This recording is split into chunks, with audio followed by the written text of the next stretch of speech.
वसानी बयान अहवाल रुवात मिनल जरह व तादील। तिरमिज़ी शरीफ आप पढ़ेंगे तो इसके अंदर आपको दूसरी सूरत ये मिलेगी कि जितने भी रावी हैं ना उनके अहवाल मिलेंगे। वहाँ पर जरा है तो जरा पर बात होगी, तादील पर बात होगी, कोई इल्लत है तो इल्लत पर बात होगी, कोई वहाँ पर इस्तिराबी कैफियत आई हैं तो इस्तिराबी कैफियत बयान होंगी। तो ये सारी चीज़ें वहाँ पर बयान करेंगे। अच्छा, बस सारी तो बयान मज़हबुल फुक़हा। इस जामे तिरमिज़ी के अंदर इमाम तिरमिज़ी ने तीसरी बात जो अपने ऊपर लाजिम की है वो फुक़हा इकराम भले कोई भी हों उनका मज़हब बयान करते हैं, बड़ी वज़ाहत के साथ बयान करते हैं। और आला बात यह है कि इस किताब के अंदर ज़्यादा से ज़्यादा जो आपको दलाइल मिलेंगे वो फ़िक़्ह हनफिया के मिलेंगे। हालांकि ये शाफ़ी और मसलक के ज़्यादा करीब हैं, लेकिन हनफी दलाइल, हनफी मसाइल आपको ज़्यादा मिलेंगे।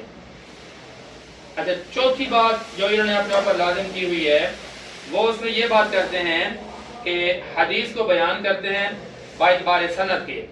अच्छा, कि बाब के शुरू में सनद की बात करते हैं और बाकी बाब के अंदर इजमाली तौर पर बात करते हैं, और जो अहम बात होती है उसको तफसीली तौर पर भी बात करते हैं।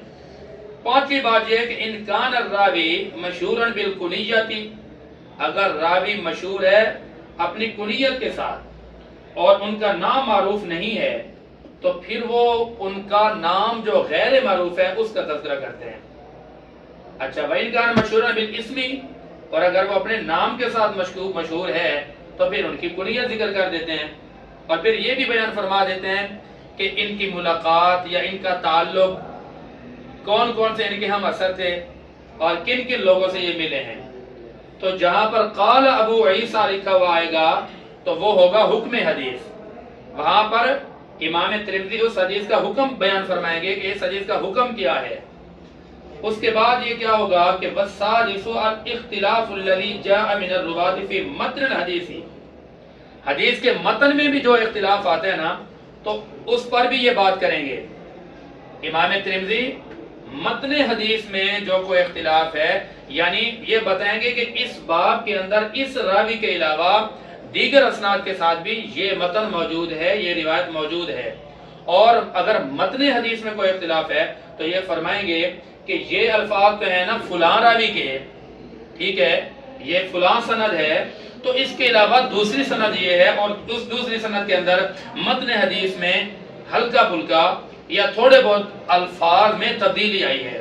तो ये बात भी बयान फरमा देते हैं। हत्ता कि ये भी बयान फरमा देते हैं अगर बुखारी मुस्लिम अबू दाऊद के अंदर ये बात आती है तो ये बयान फरमाते हैं कि ये बाब फलां किताब के अंदर है और लिहाजा यहाँ पर भी हमने उसको तारीफ फरमा दिया।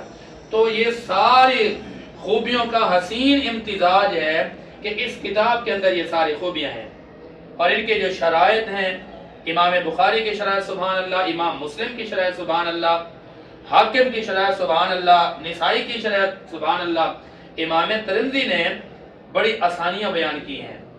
अच्छा, तिरमिज़ी आज पाकिस्तान एक जगह का नाम है, ये तिरमज एक असल में जगह का नाम है। तो वहां पर ये पैदा हुए तो लोगों को अपने वतन से बड़ा प्यार होता है, तो उन्होंने अपने वतन के मोहब्बत में आकर अपने नाम के आगे ये चीज अपने वतन का नाम लिख दिया ताकि पता चल जाए।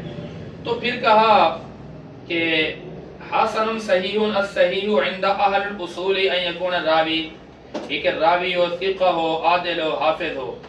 और हसन के अंदर भी यही बात पाई जाती है, लेकिन थोड़ा सा उसमें शान में या उनके मर्तबे में या उनके ज़ाब्ते में या उनके हाफजे में थोड़ी सी अगर कमी हो तो वो फिर सही के दर्जे से निकलकर हसन के दर्जे तक चली जाती है।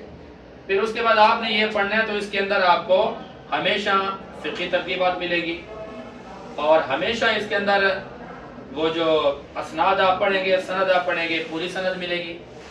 और उस सनद के अंदर कुछ नाम वो होंगे जो गैर मारूफ होंगे तो ये उनकी वजाहत भी फरमा देंगे।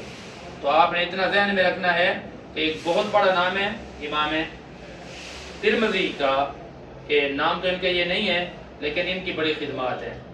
उन खिदमत के नतीजे में ये हमारे पास जो सियासत में शामिल एक किताब है जो कि हमारे यहाँ पढ़ाई जाती है।